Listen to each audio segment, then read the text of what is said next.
Centuries ago, from a secret forged in shadows, a man emerged, the founder of the very first empire, Sargon.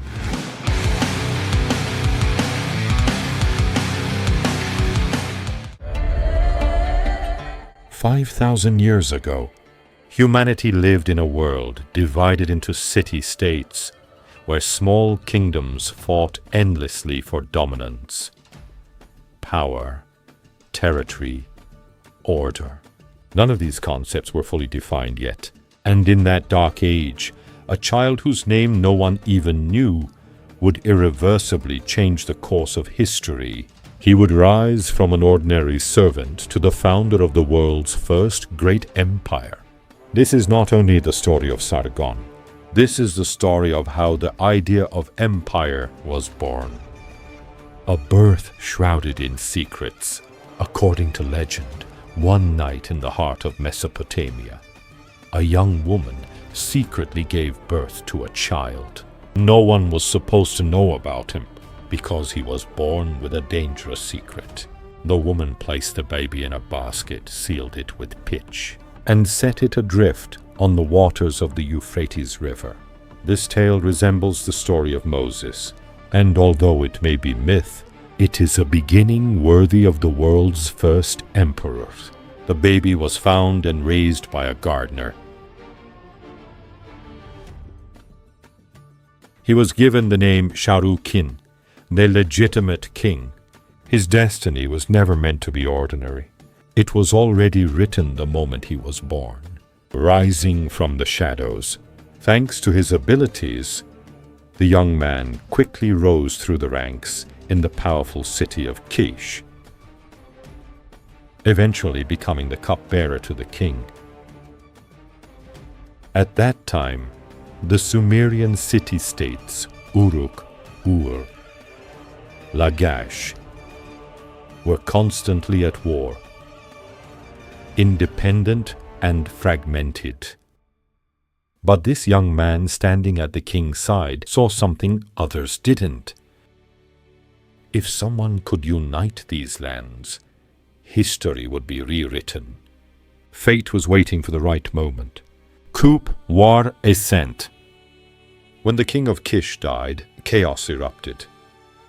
Lugalzagesi, the ruler of Uruk, rose to dominance across Mesopotamia. The turmoil created the opportunity of a lifetime for Sargon. He quickly gathered his own army, challenged the Sumerian forces, and for the first time in history, launched systematic conquests that went beyond the borders of a single city-state. The wars were brutal, but Sargon had two major advantages: advanced campaign strategies and a mobile, constantly moving army instead of stationary units. These innovations made his name grow after every victory. Eventually, Sargon defeated Lugalzagesi and united all Sumerian cities under his rule. He is said to have proclaimed, "I am the king of the four corners of the world." With this sentence, the ideology of the first empire was born, the birth of the Akkadian Empire. After his victories, Sargon built a new capital, Akkad. This was more than just a city. It was the birthplace of the world's first centralized government. Under Sargon, he created one of the first postal systems. He established the first standing army. He standardized currency, weights, and measures. He united different peoples under a single authority.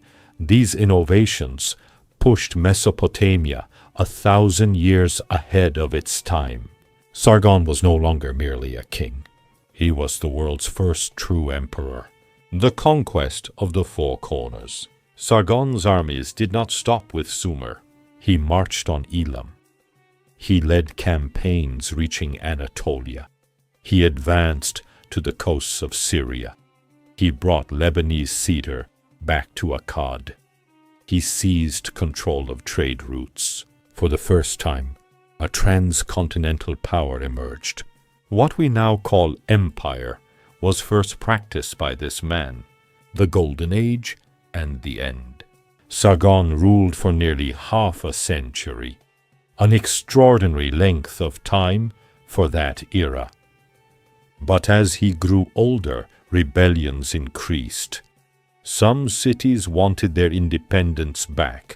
Others formed alliances with foreign powers. Even so, none of these uprisings succeeded in overthrowing him. Sargon became legendary for his invincibility.